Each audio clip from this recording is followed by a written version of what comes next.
Hi friends, good evening. Welcome to my channel. எல்லாம் என்ன பண்ணுறீங்க? டீ காஃபியெல்லாம் குடிச்சிட்டிங்களா? நானும் டீ காஃபியெல்லாம் குடிச்சிட்டேன். இருந்தாலும் எனக்கு பசிக்குது. நான் மத்தியானம் சாப்பிடல, அதனால் சப்பாத்தி 2 சுட்டு சாப்பிட்லான்னு மாவு பிசைஞ்சு வச்சுட்ருக்கேன். வாங்க போய் பார்க்கலாம். என்னென்னா 2 நாள் ஒரே வேலை. மத்தியானத்தில் சாப்பிடவே டைம் இருக்க முடியாது. காலையில் களி செஞ்சு சாப்பிட்டேன். இப்போ ரொம்ப பசி எடுக்குது. அதனால தான் சரி மாவு பிசைஞ்சு வச்சுட்டு மேட்டெல்லாம் ஊற வச்சுருந்தேன். அதை போய் துவைச்சி போட்டு வந்தேன். மேலே இன்றைக்கி போக முடியாது. அந்த தம்பி இருக்காப்புல, அவங்க மேலே ஒரு ரூம் இருக்குல்ல, அதில் ஒருத்தர் குடியிருக்காங்க, அவங்க வந்துட்டுருக்காங்க. அதனால் இன்றைக்கி மேலே போக முடியாது. சரி பசி எடுக்குது, ஒரு 2 சப்பாத்தி சுட்டு, பொரியல் எல்லாம் காலையில் பண்ணோம் இல்லையா, அதெல்லாம் வேஸ்ட் ஆகிடும். அதனால் சப்பாத்தியில் தொட்டு சாப்பிட்டுக்கலாம் அப்படின்றதுனால சப்பாத்தி போட்டிருக்கேன்.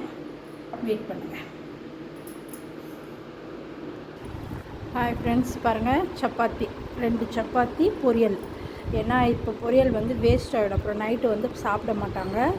அதனால தான் நான் இப்போது சப்பாத்தி 2 சுட்டு பொரியல் போட்டு சாப்பிட்டுக்கலான்னு போட்டு எடுத்துகிட்டு வந்தேன். வாங்க எல்லோரும் சாப்பிட்லாம். கொஞ்சம் வேலை இருந்ததுனால 2 நாளாக மத்தியானத்தில் சாப்பிட முடியல, கொஞ்சம் வெளியே போயிட்டதுனால. ஏன்னா இவ்வளோ நேரம் சாப்பிட்றீங்கன்னு யோசிக்காதீங்க, பசி எடுக்குது. அதனால தான். சூப்பரான சாஃப்டான சப்பாத்தியும் பாருங்கள், பார்த்தீங்களா? அப்படியே சும்மா பூ போல் இருக்கும். சாஃப்டான சப்பாத்தியும், கேரட் பீன்ஸ் பொரியல், அவரைக்காய் பொரியல்.